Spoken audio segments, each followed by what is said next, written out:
जय हिंद दोस्तों, नमस्कार। दोस्तों, अगर यदि आप यहाँ पर गढ़वा में जो चौकीदार की वैकेंसी निकली है उसका फार्म भरने के प्रयास कर रहे हैं और आपको लग रहा है कि अगर यदि आप अपने से भरेंगे तो कुछ गलती हो जाएगा, तो हम आपको आश्वस्त करते हैं कि आप इस वीडियो को देख लीजिए। बिल्कुल भी गलती होने की संभावना नहीं रहेगी। आपको सबसे पहली बात हम ये बता देते हैं कि कभी भी आप जो फार्म को भरने जा रहे हैं तो फार्म भरने से पहले इसका जो ऑफिशियल वेबसाइट के माध्यम से जो नियम, शर्तें, कानून, क्या क्या डॉक्यूमेंट्स लगेगा उसको एक बार आप अच्छी तरह से गहनता से स्टडी कर लीजिए, या फिर हो सके तो आपके पास पीडीएफ होगा तो पढ़ते जाइए और वो डॉक्यूमेंट्स, सारा जो डॉक्यूमेंट्स बताया गया है उसको व्यवस्था कर लीजिए। ठीक है, जैसे सारा डॉक्यूमेंट्स आपको व्यवस्था करने के बाद उसमें सेल्फ अटेस्टेड करना है तो सब में साइन कर दीजिए। 2 फोटो इसमें मांगा गया है, दोनों में साइन मांगा गया है, वो भी कर लीजिए। जो आपको डीडी या फिर जो आपका पोस्टल ऑर्डर मांगा है उसको भी बनवा लीजिए। उसके बाद आप फार्म को भरते हैं तो आपके लिए बढ़िया रहेगा।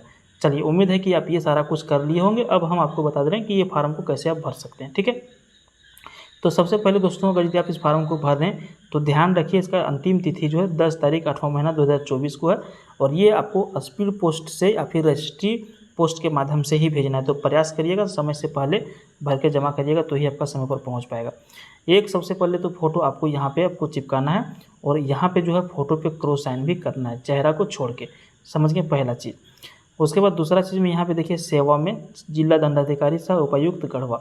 ठीक है, आपको यहाँ पे ये कुछ भी नहीं करना है। यहाँ पे आपको सिंपल भर देना है गृह जिला का नाम, आपका जो जिला का नाम है, जैसे गढ़वा तो गढ़वा भरिए, किस अंचल से आप आते हैं तो अंचल का नाम भरिए, आवेदित बीट क्षेत्र का नाम एवं बीट संख्या।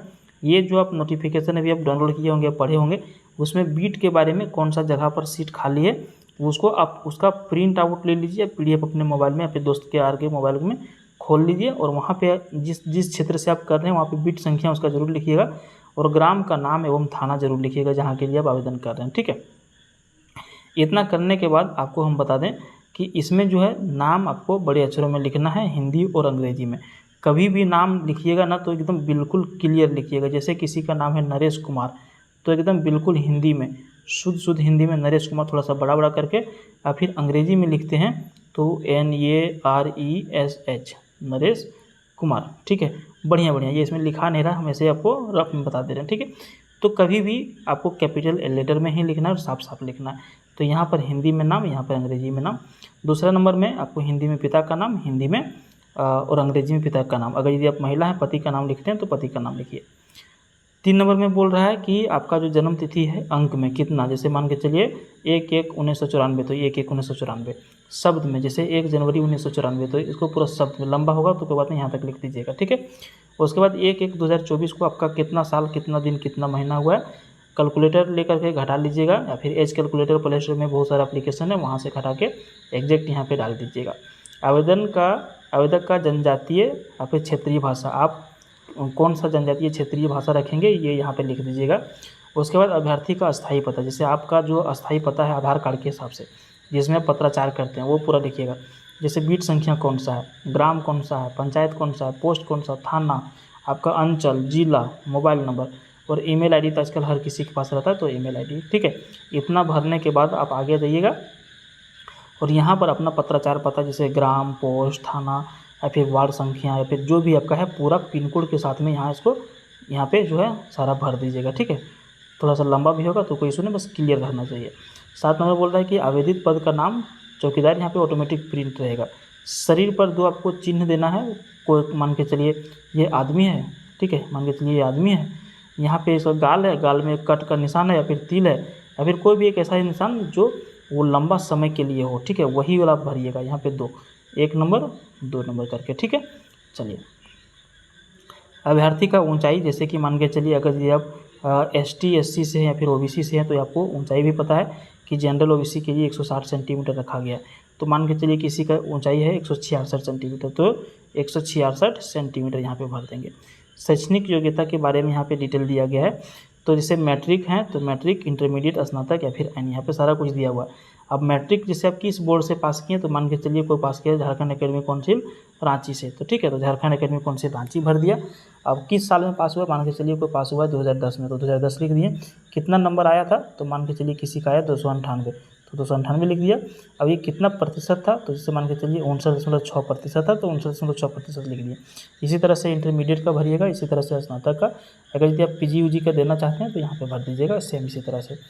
अभ्यर्थी का लिंग महिला या पुरुष है, यदि पुरुष है तो पुरुष लिखिए, महिला है तो महिला यहाँ पे लिखिएगा, ठीक है ना, टिक नहीं मारिएगा। पुरुष है तो पुरुष लिखिए, महिला तो महिला लिखिएगा।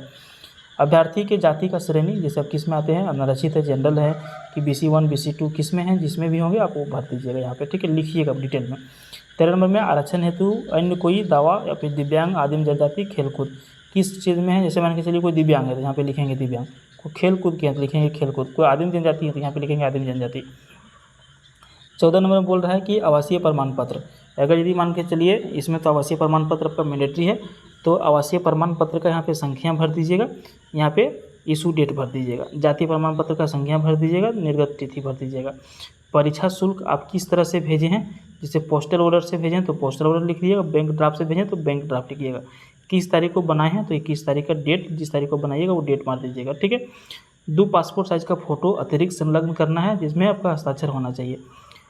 18 में बोल रहा है कि क्या अभ्यर्थी पूर्व में अवैतनिक रूप से कार्यरत या फिर विमुक्त तथा माननीय उच्च न्यायालय के आदेश से आच्छादित है, उम्र संबंधी छूट संबंधी दावा के हकदार हैं, हाँ या अथवा नहीं।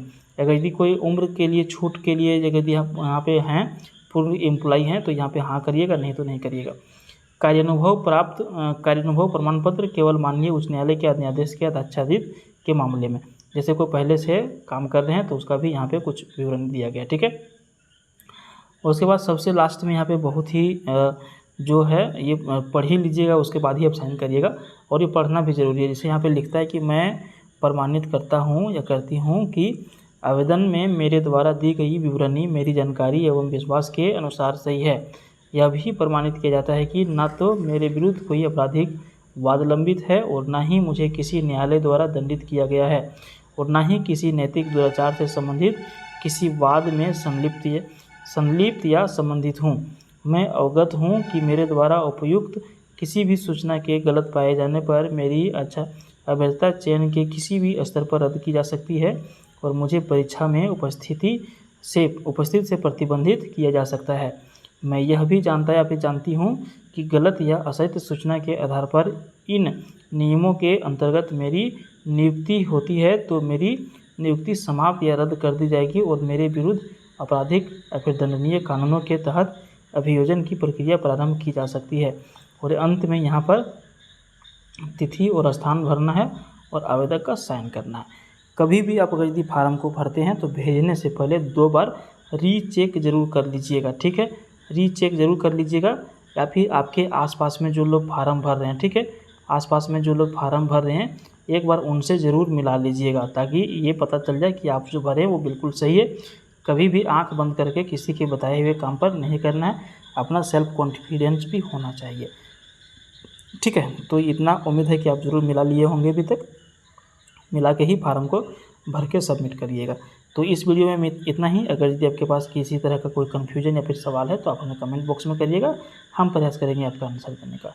धन्यवाद।